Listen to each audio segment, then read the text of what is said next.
Assalamualaikum warahmatullahi wabarakatuh. Hai teman-teman, apa kabar? Semoga sehat selalu ya. Sebelumnya saya ingin memperkenalkan diri. Nama saya Vina Herbiana dan teman saya Herli Marcelina. Kami dari kelompok 11 Parodi Manajemen S1 Universitas Pamulang akan mempresentasikan pasar persaingan sempurna. Pengertian pasar persaingan sempurna. Pasar persaingan sempurna harus menggambarkan suatu keadaan di mana penjual dan pembeli tidak dapat mempengaruhi harga, sehingga harga di pasar benar-benar merupakan hasil interaksi antara permintaan dan penawaran. Ciri-ciri pasar persaingan sempurna. A. Homogenitas produk. Homogenitas produk adalah produk yang mampu memberikan kepuasan atau utilitas kepada konsumen tanpa perlu mengetahui siapa produsennya. B. Pengetahuan sempurna. Pengetahuan sempurna adalah sebuah jenis pasar dengan jumlah penjual dan pembeli yang sangat banyak dan produk yang dijual bersifat homogen. C. Output perusahaan relatif kecil. Pasar persaingan sempurna mengandung sejumlah besar perusahaan kecil, relatif kecil dibandingkan dengan ukuran keseluruhan pasar. Hal ini untuk memastikan bahwa tidak ada satupun perusahaan yang dapat melakukan kontrol pasar atas harga atau kuantitas. D. Perusahaan menerima harga yang ditentukan pasar adalah merujuk kepada perusahaan yang tidak dapat mempengaruhi harga pasar dan hanya dapat menetapkan harga output sebesar harga pasar. Semua perusahaan dalam pasar persaingan sempurna adalah price taker. E. Keleluasan masuk keluar pasar artinya adalah punya keleluasan untuk menyelenggarakan kewenangan pemerintah di bidang tertentu yang secara nyata ada, dibutuhkan, tumbuh, hidup, dan berkembang di daerah. F. Bebas dari campur tangan pemerintah. Pendukung doktrin berpendapat bahwa suatu perekonomian perusahaan swasta mencapai tingkat efisiensi yang lebih tinggi dalam pengalokasian dan penggunaan sumber-sumber ekonomi yang langka dan akan mencapai pertumbuhan ekonomi yang lebih besar bila dibandingkan dengan perekonomian yang terencana secara terpusat. Saya akan menjelaskan tentang kurva permintaan terdahulu. Dalam ilmu ekonomi, sebuah permintaan akan suatu barang akan meningkat jika harganya turun. Kurva permintaan adalah penggambaran dari pernyataan tersebut yang dituangkan ke dalam gambar untuk memudahkan pemahamannya. Kurva ini mempunyai gradient atau kemiringan atau slope negatif. Artinya slope pada kurva ini menurun dari kiri atas ke kanan bawah. Hal ini menunjukkan bahwa hubungan antara harga dengan permintaan adalah berbanding terbalik. Untuk menggambarkan kurva permintaan, coba kalian lihat tabel di atas. Sebagai contoh, dilihat pada kurva di atas, pada saat harga bakso 20.000, jumlah bakso yang diminta adalah sebesar 120 mangkok. Titik A pada kurva permintaan ketika harganya turun menjadi 18.000 mengakibatkan bertambahnya jumlah bakso yang diminta dari 120 mangkok menjadi 140 mangkok. Titik A pada kurva permintaan bergerak ke kanan yaitu titik B dan seterusnya. Jadi kesimpulannya, yang membuat kurva permintaan bergerak hanyalah harga barang tersebut dan harga barang itu sendiri. Dan ini kita akan menjelaskan tentang kurva penawaran.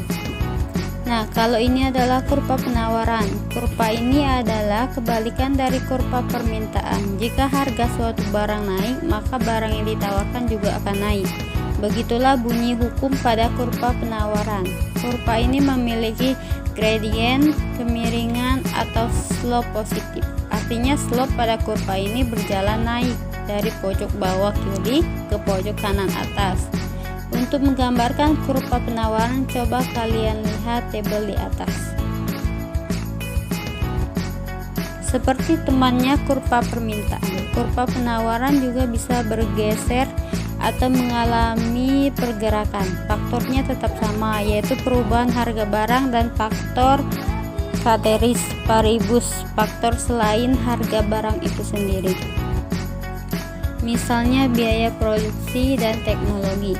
Sebagai contoh dapat dilihat pada kurva penawaran di atas. Pada saat harga bakso 16.000, jumlah bakso yang ditawarkan adalah sebesar 160 mangkok.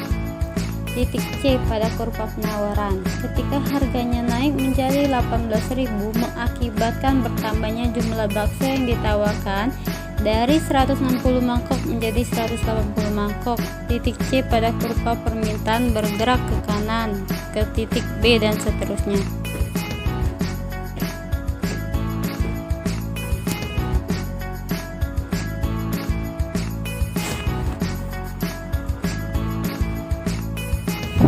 Nah, itulah tadi yang dimaksud dengan kurva permintaan penawaran. Tidak hanya itu, kedua kurva ini bisa bergerak tergantung kepada banyaknya kuantitas ditawarkan atau diminta harga, bahkan faktor dari luar yang tidak ada hubungan dengan harga. C. Kekuatan pasar persaingan sempurna. Konsekuensi model pasar persaingan sempurna bagi masyarakat adalah pasar ini bisa memberikan tingkat kemakmuran dan kenikmatan yang maksimal karena ada beberapa alasannya. Yang pertama, harga jual barang dan jasa adalah yang paling termurah. Yang kedua, jumlah output paling banyak sehingga rasio output per produk maksimal. Yang ketiga, masyarakat merasa nyaman dalam mengkonsumsi karena tidak perlu membuang waktu untuk memilih barang dan jasa. Karena juga produknya homogen dan tidak takut ditipu dalam kualitas dan harga. Kelemahan pasar persaingan sempurna. Berikut kelemahannya. Yang pertama, persaingan sempurna tidak mendorong inovasi. Kelemahannya di dalam pengembangan teknologi. Yang kedua, membatasi pilihan konsumen. Kepuasan tidak maksimal. Yang ketiga, biaya produksi mungkin lebih tinggi, terutama bagi perusahaan baru. Konflik efisiensi, rasa ketidakadilan. Yang keempat, ada kala menimbulkan biaya sosial. E. Contoh pasar persaingan sempurna. Pasar beras memiliki ciri-ciri pasar persaingan sempurna. Jumlah pembeli dan penjual beras sangat banyak karena beras menjadi kebutuhan pokok di Indonesia. Pembeli dan penjual tidak memiliki kekuatan untuk mempengaruhi harga. Mereka harus mengikuti harga pasar. Kemudian terdapat informasi yang lengkap mengenai produk yang diperjualbelikan. Selain itu, beras merupakan produk yang homogen.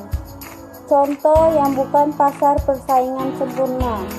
Bursa saham tidak termasuk pasar persaingan sempurna karena harga saham bisa dipengaruhi oleh beberapa investor dengan membeli saham dalam jumlah yang besar. Peran. Harga pada pasar persaingan sempurna bersifat datum. Artinya, produsen tidak akan dapat mempengaruhi harga dengan cara menambah atau mengurangi produksi. Karena itu, harga yang terbentuk di pasar persaingan sempurna merupakan suatu batas apakah produsen sudah bekerja efektif dan efisien dalam menekan biaya dan produksi secara optimal. Jadi, pasar persaingan sempurna mendidik masyarakat melakukan proses produksi secara efisien sehingga produk yang disampaikan ke masyarakat adalah produk dengan mutu terbaik dan harga termurah.